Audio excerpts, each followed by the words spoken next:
मेरे प्यारे देशवासियों, नमस्कार। मन की बात में आप सबका स्वागत है, अभिनंदन है। आप सब इस समय योग की ऊर्जा और अंतर्राष्ट्रीय योग दिवस की स्मृतियों से भरे होंगे। इस बार भी 21 जून को देश दुनिया के करोड़ों लोगों ने अंतर्राष्ट्रीय योग दिवस में हिस्सा लिया। आपको याद है, 10 साल पहले इसका प्रारंभ हुआ और 10 साल में ये सिलसिला हर साल पहले से भी ज्यादा भव्य बनता जा रहा है। ये इस बात का भी संकेत है कि ज्यादा से ज्यादा लोग अपने दैनिक जीवन में योग को अपना रहे हैं। हमने इस बार योग दिवस की कितनी ही आकर्षक तस्वीरें देखी हैं। विशाखापत्तनम के समुद्र तट पर 3 लाख लोगों ने एक साथ योग किया। विशाखापत्तनम से ही एक और अद्भुत दृश्य सामने आया। 2000 से ज्यादा आदिवासी छात्रों ने 108 मिनट तक 108 सूर्य नमस्कार किए। सोचिए, कितना अनुशासन, कितना समर्पण रहा होगा। हमारे नौसेना के जहाजों पर भी योग की भव्य झलक दिखी। तेलंगाना में 3000 दिव्यांग साथियों ने एक साथ योग शिविर में भाग लिया। उन्होंने दिखाया कि योग किस तरह सशक्तिकरण का माध्यम भी है। दिल्ली के लोगों ने योग को स्वच्छ यमुना के संकल्प से जोड़ा और यमुना तट पर जाकर योग किया।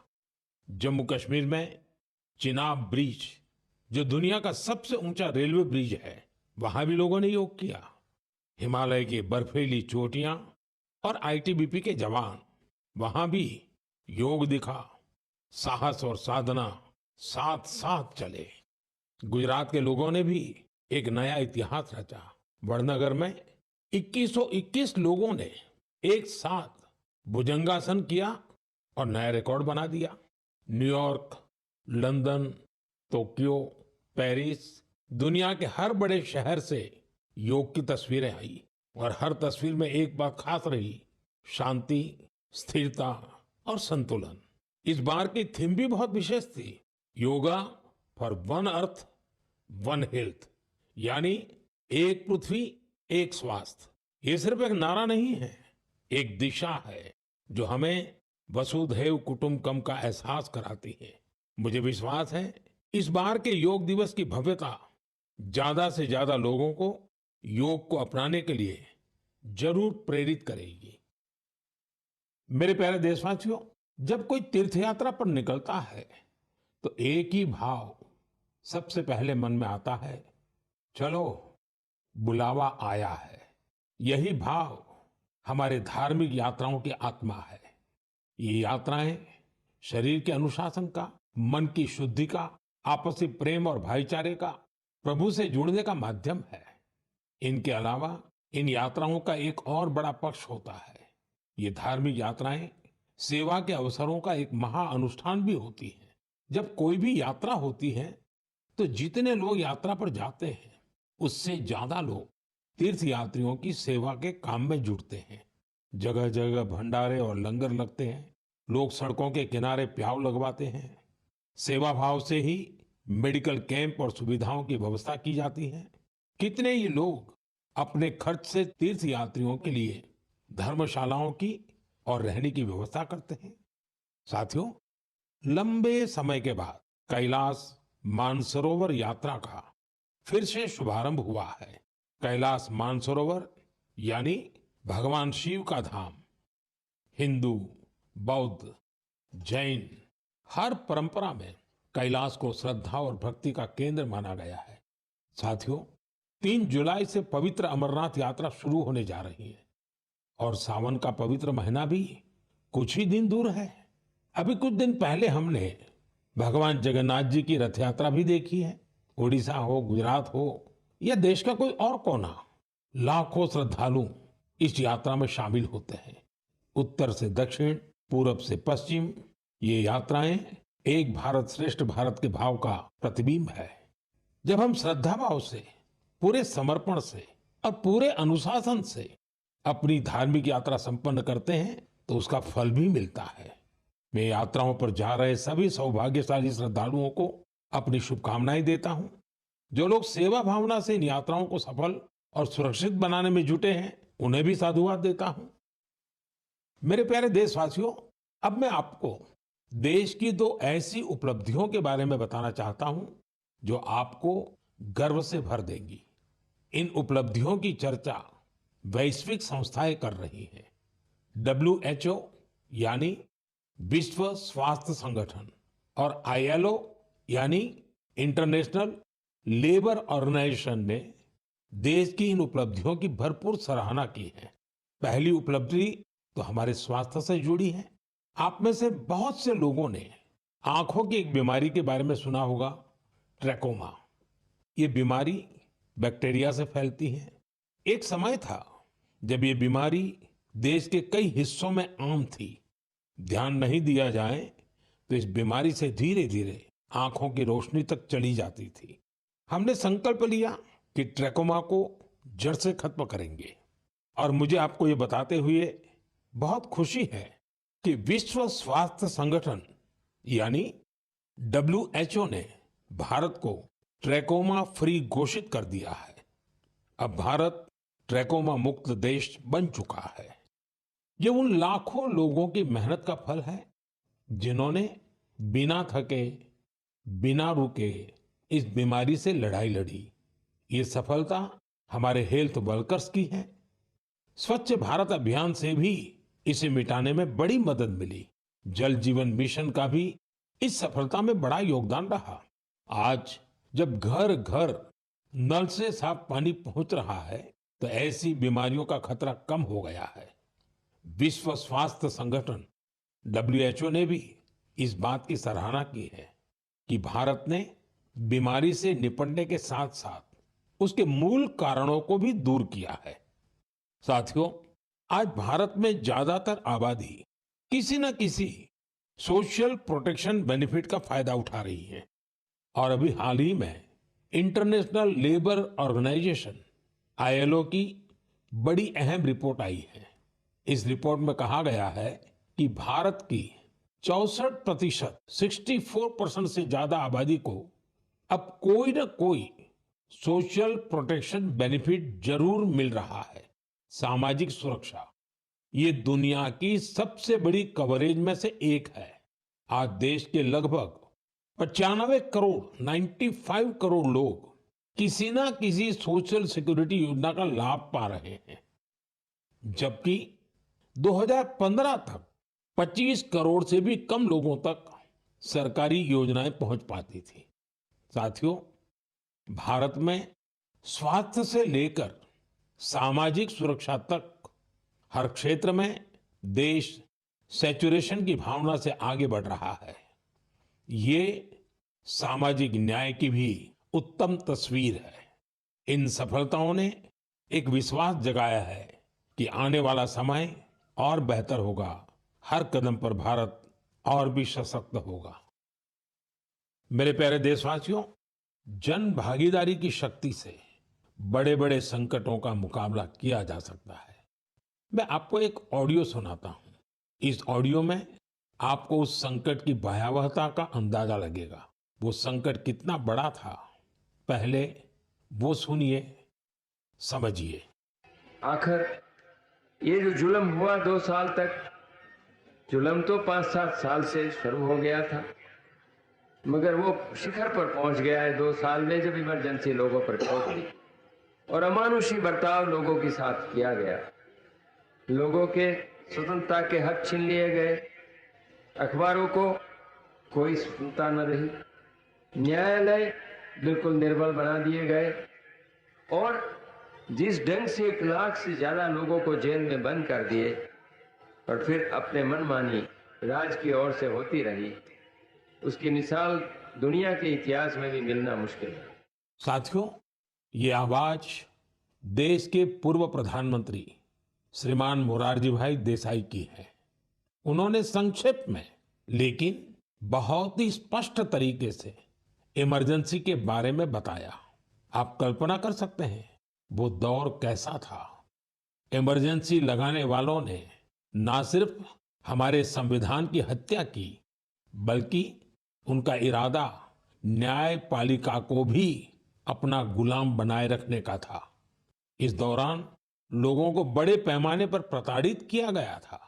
इसके ऐसे अनेक उदाहरण हैं जिन्हें कभी भी भुलाया नहीं जा सकता। जॉर्ज फर्नांडिस साहब को जंजीरों में बांधा गया था। अनेक लोगों को कठोर यातनाएं दी गई। मिसा के तहत किसी को भी ऐसे ही गिरफ्तार कर लिया जाता था। स्टूडेंट्स को भी परेशान किया गया। अभिव्यक्ति की आजादी का भी गला घोंट दिया गया। साथियों, उस दौर में जो हजारों लोग गिरफ्तार किए गए, उन पर ऐसे ही अमानवीय अत्याचार हुए। लेकिन ये भारत की जनता का सामर्थ्य है कि वो झुकी नहीं, टूटी नहीं और लोकतंत्र के साथ कोई समझौता उसने स्वीकार नहीं किया। आखिरकार जनता जनार्दन की जीत हुई। आपातकाल हटा लिया गया और आपातकाल थोपने वाले हार गए। बाबू जगजीवन राम जी ने इस बारे में बहुत ही सशक्त तरीके से अपनी बातें रखी थी। बहनों और भाइयों, पिछला चुनाव चुनाव नहीं था, भारत की जनता का एक महान अभियान था। उस समय के परिस्थितियों को बदल देने का, तानाशाही के धारा को मोड़ देने का और भारत में प्रजातंत्र की बुनियाद को मजबूत कर देने का। अटल जी ने भी तब अपने ही अंदाज में जो कुछ कहा था, वो भी हमें जरूर सुनना चाहिए। बहनों और भाइयों, देश में जो कुछ हुआ उसे केवल चुनाव नहीं कह सकते। एक शांतिपूर्ण क्रांति हुई है। लोक शक्ति की लहर ने लोकतंत्र की हत्या करने वालों को इतिहास के कूड़ेदान में फेंक दिया है। साथियों, देश पर इमरजेंसी थोपे जाने के 50 वर्ष कुछ दिन पहले ही पूरे हुए हैं। हम देशवासियों ने संविधान हत्या दिवस मनाया है। हमें हमेशा उन सभी लोगों को याद करना चाहिए जिन्होंने इमरजेंसी का डटकर मुकाबला किया था। इससे हमें अपने संविधान को सशक्त बनाए रखने के लिए निरंतर सजग रहने की प्रेरणा मिलती है। मेरे प्यारे देशवासियों, आप एक तस्वीर की कल्पना कीजिए। सुबह की धूप पहाड़ियों को छू रही है। धीरे धीरे उजाला मैदानों की ओर बढ़ रहा है और उसी रोशनी के साथ बढ़ रही है फुटबॉल प्रेमियों की टोली। सीटी बजती है और कुछ ही पलों में मैदान तालियों और नारों से गूंज उठता है। हर पास, हर गोल के साथ लोगों का उत्साह बढ़ रहा है। आप सोच रहे होंगे कि कौन सी खूबसूरत दुनिया है। साथियों, ये तस्वीर असम के एक प्रमुख क्षेत्र बोडोलैंड की वास्तविकता है। बोडोलैंड आज अपने एक नए रूप के साथ देश के सामने खड़ा है। यहाँ के युवाओं में जो ऊर्जा है, जो आत्मविश्वास है, वो फुटबॉल के मैदान में सबसे ज्यादा दिखता है। बोडो टेरिटोरियल एरिया में बोडोलैंड कैंप कप का आयोजन हो रहा है। ये सिर्फ एक टूर्नामेंट नहीं है, ये एकता और उम्मीद का उत्सव बन गया है। 3,700 से ज्यादा टीमें, करीब 70,000 खिलाड़ी और उनमें भी बड़ी संख्या में हमारी बेटियों की भागीदारी। ये आंकड़े बोडोलैंड में बड़े बदलाव की गाथा सुना रहे हैं। बोडोलैंड अब देश के खेल नक्शे पर, स्पोर्ट्स के मैप पर अपनी चमक और बढ़ा रहा है। साथियों, एक समय था जब संघर्ष ही यहाँ की पहचान थी।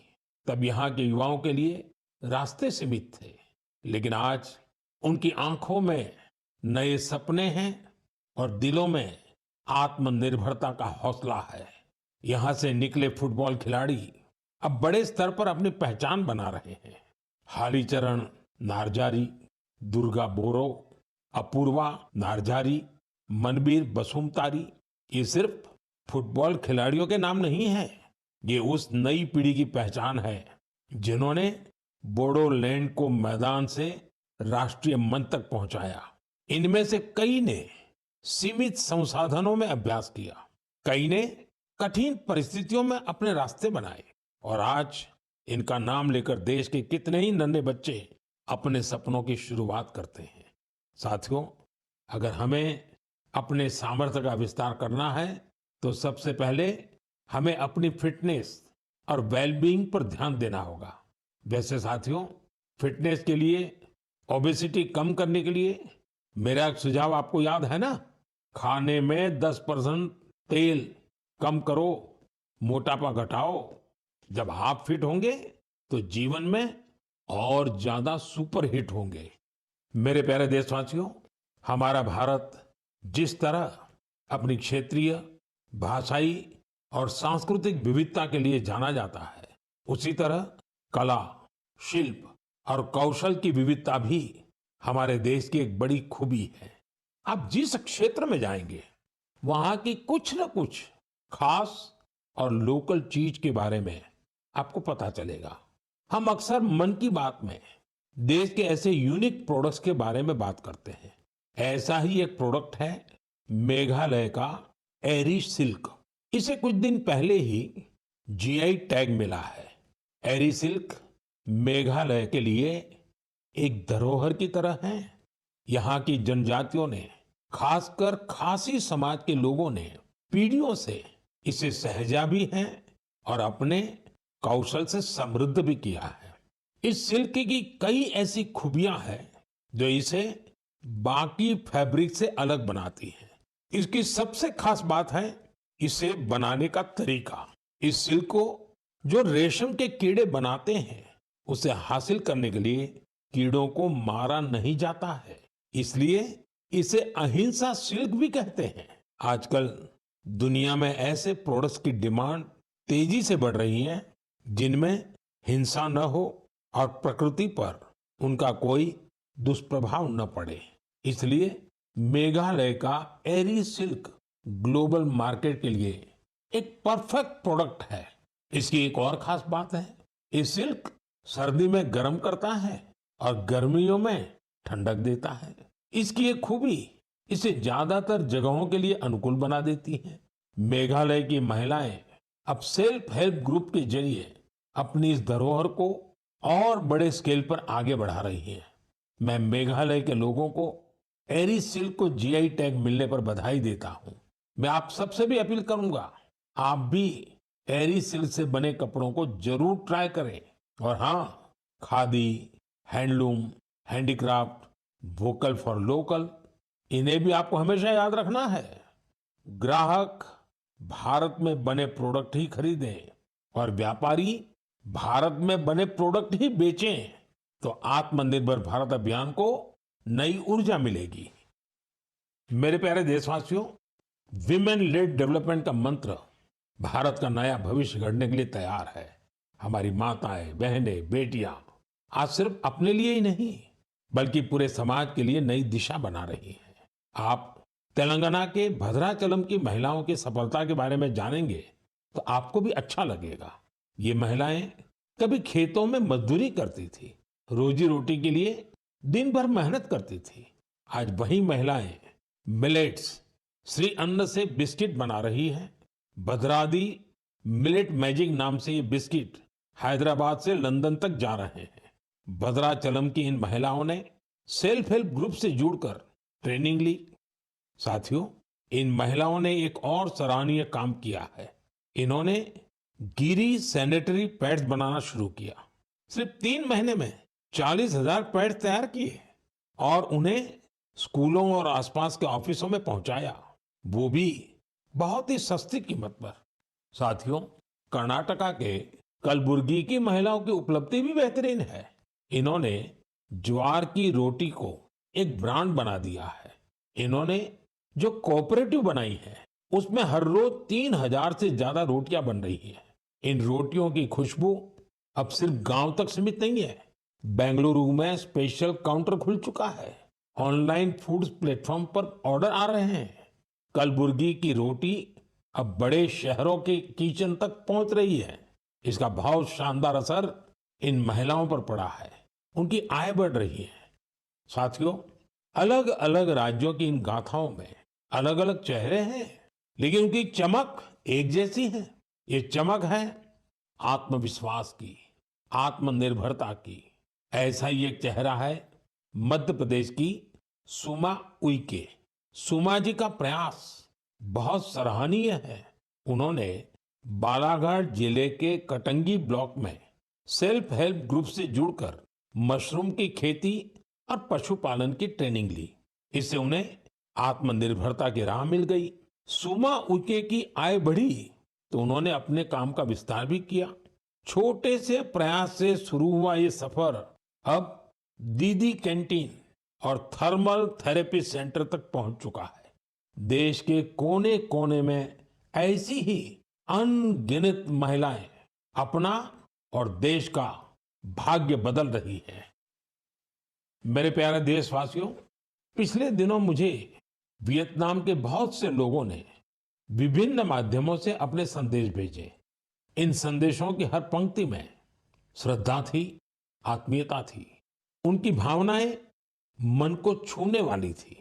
वो लोग भगवान बुद्ध के पवित्र अवशेषों, रिलिक्स के दर्शन कराने के लिए भारत के प्रति अपना आभार प्रकट कर रहे थे। उनके शब्दों में जो भाव थे वो किसी औपचारिक धन्यवाद से बढ़कर थे। साथियों, मूल रूप से भगवान बुद्ध के इन पवित्र अवशेषों की खोज आंध्र प्रदेश में पालनाडु जिले के नागार्जुन कोंडा में हुई थी। इस जगह का बौद्ध धर्म से गहरा नाता रहा है। कहा जाता है कि कभी इस स्थान पर श्रीलंका और चीन सहित दूर दूर के लोग आते थे। साथियों, पिछले महीने भगवान बुद्ध के इन पवित्र अवशेषों को भारत से वियतनाम ले जाया गया था। वहां के 9 अलग अलग स्थानों पर इन्हें जनता के दर्शन के लिए रखा गया। भारत की पहल एक तरह से वियतनाम के लिए राष्ट्रीय उत्सव बन गई। आप कल्पना कर सकते हैं, करीब 10 करोड़ लोगों की आबादी वाले वियतनाम में 1.5 करोड़ से ज्यादा लोगों ने भगवान बुद्ध के पवित्र अवशेषों के दर्शन किए।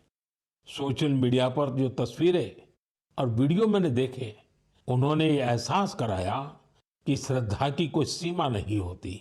बारिश हो, तेज धूप हो, लोग घंटों कतारों में खड़े रहे। बच्चे, बुजुर्ग, दिव्यांगजन सभी भाव विभोर थे।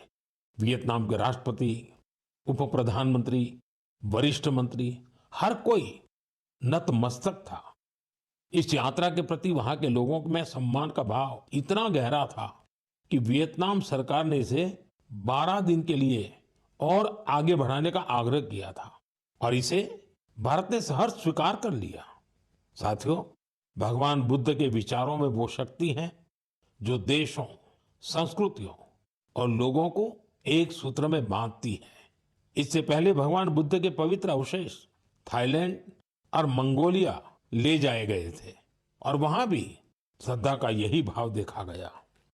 मेरा आप सभी से भी आग्रह है कि अपने राज्य के बौद्ध स्थलों की यात्रा अवश्य करें। एक आध्यात्मिक अनुभव होगा, साथ ही हमारी सांस्कृतिक विरासत से जुड़ने का एक सुंदर अवसर भी बनेगा। मेरे प्यारे देशवासियों, इस महीने हम सब ने विश्व पर्यावरण दिवस मनाया। मुझे आपके हजारों संदेश मिले। कई लोगों ने अपने आसपास के उन साथियों के बारे में बताया जो अकेले ही पर्यावरण बचाने के लिए निकल पड़े थे और फिर उनके साथ पूरा समाज जुड़ गया। सबका यही योगदान हमारी धरती के लिए बड़ी ताकत बन रहा है। पुणे के श्री रमेश खरमारे जी, उनके कार्यों को जानकर आपको बहुत प्रेरणा मिलेगी। जब हफ्ते के अंत में लोग आराम करते हैं तो रमेश जी और उनका परिवार कुदाल और फावड़ा लेकर निकल पड़ते हैं। जानते हैं कहाँ? जुन्नर की पहाड़ियों की ओर। धूप हो या ऊंची चढ़ाई, उनके कदम रुकते नहीं। वो झाड़ियां साफ करते हैं, पानी रोकने के लिए ट्रेंच खोदते हैं और बीज बोते हैं। उन्होंने सिर्फ 2 महीनों में 70 ट्रेंच बना डाले।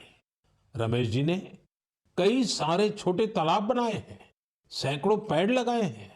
वो एक ऑक्सीजन पार्क भी बनवा रहे हैं। नतीजा ये हुआ कि यहाँ अब पक्षी लौटने लगे हैं, वन्य जीवन को नई सांसें मिल रही हैं। साथियों, पर्यावरण के लिए एक और सुंदर पहल देखने को मिली है गुजरात के अहमदाबाद शहर में। यहाँ नगर निगम ने मिशन फॉर मिलियन ट्रीज अभियान शुरू किया है। लक्ष्य है लाखों पेड़ लगाना। इस अभियान की एक खास बात है सिंदूर वन। यह वन ऑपरेशन सिंदूर के वीरों को समर्पित है। सिंदूर के पौधे उन बहादुरों की याद में लगाए जा रहे हैं जिन्होंने देश के लिए सब कुछ समर्पित कर दिया। यहाँ एक और अभियान को नई गति दी जा रही है, एक पेड़ मां के नाम। इस अभियान के तहत देश में करोड़ों पेड़ लगाए जा चुके हैं। आप भी अपने आपके गांव या शहर में चल रहे ऐसे अभियान में जरूर हिस्सा लीजिए। पेड़ लगाइए, पानी बचाइए, धरती की सेवा कीजिए, क्योंकि जब हम प्रकृति को बचाते हैं तो असल में हम अपनी आने वाली पीढ़ियों को सुरक्षित करते हैं। साथियों, महाराष्ट्र के एक गांव ने भी बड़ी शानदार मिसाल पेश की है। छत्रपति संभाजीनगर जिले की ग्राम पंचायत है पाटोदा। ये कार्बन न्यूट्रल गांव पंचायत है। इस गांव में कोई अपने घर के बाहर कचरा नहीं फेंकता। हर घर से कचरा इकट्ठा करने की पूरी व्यवस्था है। यहाँ गंदे पानी का ट्रीटमेंट भी होता है। बिना साफ किए कोई पानी नदी में नहीं जाता। यहाँ उपलों से अंतिम संस्कार होता है और उस राख से दिवंगत के नाम पर पौधा लगाया जाता है। इस गांव में साफ सफाई भी देखते ही बनती है। छोटी छोटी आदतें जब सामूहिक संकल्प बन जाती हैं तो बड़ा बदलाव तय हो जाता है। मेरे प्यारे साथियों, इस समय सबकी निगाहें इंटरनेशनल स्पेस सेंटर पर भी है। भारत ने एक नया इतिहास रचा है। मेरी कल ग्रुप कैप्टन शुभांशु शुक्ला से बात भी हुई है। आपने भी शुभांशु से मेरी बातचीत को जरूर सुना होगा। अभी शुभांशु को कुछ और दिन इंटरनेशनल स्पेस सेंटर रहना है। हम मिशंस के बारे में और बातें करेंगे, लेकिन मन की बात के अगले एपिसोड में। अब समय है इस एपिसोड में आपसे विदा लेने का। लेकिन साथियों, जाते जाते मैं आपको एक खास दिन की याद दिलाना चाहता हूं। 1 जुलाई, परसों, यानी 1 जुलाई को हम 2 बेहद महत्वपूर्ण प्रोफेशंस का सम्मान करते हैं, डॉक्टर्स और सीए। ये दोनों ही समाज के ऐसे स्तंभ हैं जो हमारी जिंदगी को बेहतर बनाते हैं। डॉक्टर हमारे स्वास्थ्य के रक्षक हैं और सीए चार्टर्ड अकाउंटेंट आर्थिक जीवन के मार्गदर्शक हैं। मेरी सभी डॉक्टर्स और चार्टर्ड अकाउंटेंट्स को ढेर सारी शुभकामनाएं। साथियों, आपके सुझावों का मुझे हमेशा इंतजार रहता है। मन की बात का अगला एपिसोड आपके इन्हीं सुझावों से और समृद्ध होगा। फिर मुलाकात होगी नई बातों के साथ, नई प्रेरणाओं के साथ, देशवासियों की नई उपलब्धियों के साथ। बहुत बहुत धन्यवाद। नमस्कार।